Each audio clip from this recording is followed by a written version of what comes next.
Good afternoon, everybody. Hope everybody is having a great Monday start to the week. Um, all of us here in Kansas City are excited that the Chiefs are going to the Super Bowl again. So, last night was a pretty crazy night with the football game, and we were all watching the game and stuff, and that's one of the reasons why we did not do the live feed last night because it was right in the middle of the game. So we will jump right into this video. So I have a huge shout out to Bobby Kennedy, aka Catfish. He is one of our top fans who is always on our videos. He is always, throwing out information. He's always there to help. He's a great guy. So he was able to locate a 1987 Chrysler New Yorker.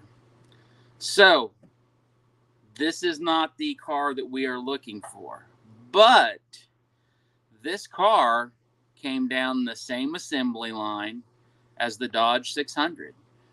It is the same car as a Dodge 600. It is just the Chrysler's version of the Dodge 600. The same badging. The badging is different. The front fascia, which is the front nose cone, basically, it is a little bit different. But when it comes down to it, the car is basically the same car. We're talking the same drivetrain, the same engine, transmission, same weight, same wheelbase, everything. So I have tried and tirelessly trying to locate a Dodge 600. And I just have not been able to find one. There's been two that were on eBay that were being parted out. And one was wrecked, one was not. They will not sell what's left of the car, and there's too many parts missing to put it back together. The car that Bobby has located for us is basically, I believe it needs a fuel tank and a fuel pump. I have reached out to the owner of the car this morning. I sent him a short, basically, I guess it's not short. I sent him a decent text, just about the situation, why we are looking for one. I sent him some of Randy's flyers and just explaining to them, why we are in desperate need of one of these cars.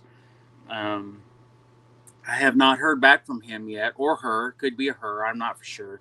But the message did say, call or text. And thinking that, the majority of people do have daytime jobs. I'm respectful and not, just calling their phone, trying to get them to answer. So we will see what happens if they text back during the day. If not, I will call them tonight and personally just try to call and speak with them. So the car, from where I live in Missouri, the car is about an 8-hour away drive. So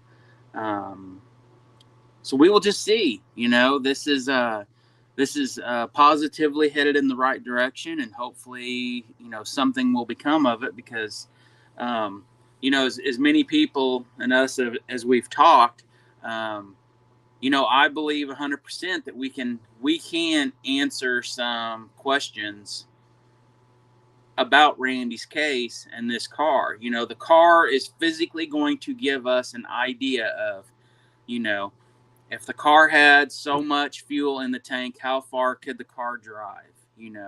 What kind of imprint is the car going to leave if someone drives it through a grassy field or drives it into a pond? Any of these type of situations. So, Dennis and I, we've talked so much about it. I have talked with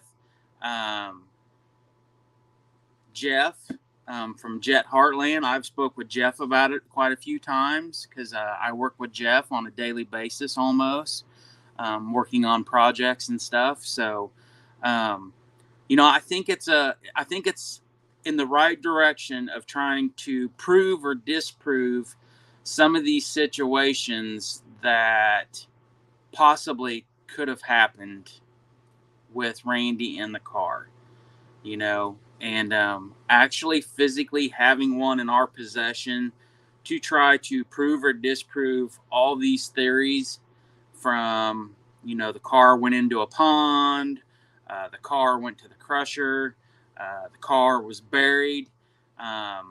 These are all, different things that we're going to do with this car. And yes, in the end, the car will be destroyed and go to the crusher. Because that is one of the rumors, speculations that something possibly could have happened to it. So that's just something we have to prove or disprove because, I believe and Dennis believes that if we can narrow down some of these things and prove what had, taken place that night or disprove them, it's got to lead to some of the results that we have to throw away some of these accusations that could have happened. We know that the water level was low. It wasn't a drought. So basically, can the car go off the side of a creek that is at a record low in a drought season? Is there enough water flow in that creek that it will pick up the car and wash it? That's something we're going to try. One of the things that we're going to do is, and when we do these experiments, when we get to the point where the car would have technically been destroyed, like going into a pond or going into a creek or going to be buried or destroyed at the car crusher, we will be draining all the fluids out of the car. And when we do each one of these experiments, we will be, doing it the safest way possible for the environment, for us, whatever. But one of the things that we're going to do is we are going to take the car and we will hook a cable to it and we will pull it into a pond. And, that's one of the accusations, that Randy drove off into a pond somewhere. And by doing that, we're going to document, what the tire tracks look like driving through the grass or the brush or the weeds. We will document what the car looks like as the tire tracks go through the transition from grass to dirt, mud into water. We're going to document all this stuff. We were going to document the car being pulled out far enough into the water that it's completely under and take pictures. And can you physically see the car from the bank of a pond by taking pictures?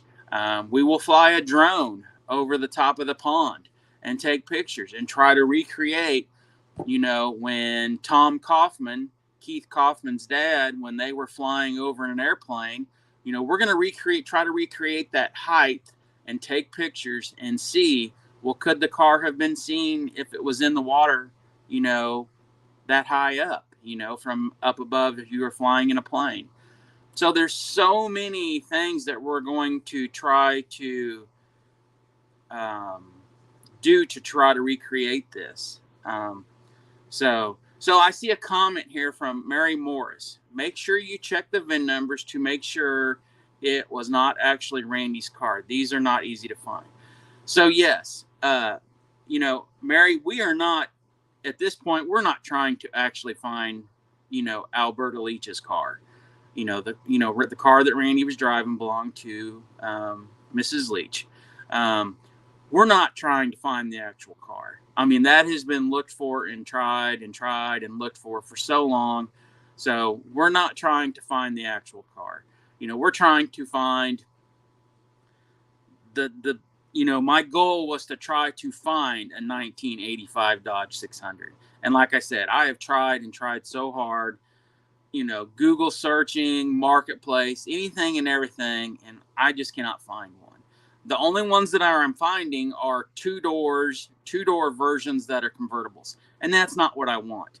I want the most realistic spec-wise to try to recreate it. And unfortunately, right now, this 1987 Chrysler New Yorker is the most accurate representation of the same vehicle, because it did come down the same assembly line. It was based off the same chassis, body, engine, drivetrain. The only thing different was the badging, the front fascia, the rear fascia of the car. But for the most part, the car is identically spec the same. It's the same vehicle. The picture that you are seeing right here is not the actual car. This is just a representation photo of the car. So basically, yes, we have never truly made an attempt to find the actual car, because there's just none out there to go find and look at. I think it's at the point that the cars have been junked or gone to the scrapper. Just, it's just how things happen, that they're just not out there. But hopefully, by finding, if this will work out, if I speak to this person and we can get this worked out, I will try to head down there in the next week or so and go get it. It is very decently priced. It's in the end, it's not going to hurt my feelings to destroy it for the research purposes, because we just truly believe it's something that has to be done. It's something that hasn't been done by any other investigative group out there who's ever tried to really answer questions on this part of this situation that deals with Randy Leach's case. So, but we'll just see what happens. Hopefully they, answer us pretty quick, if they will get back to us, and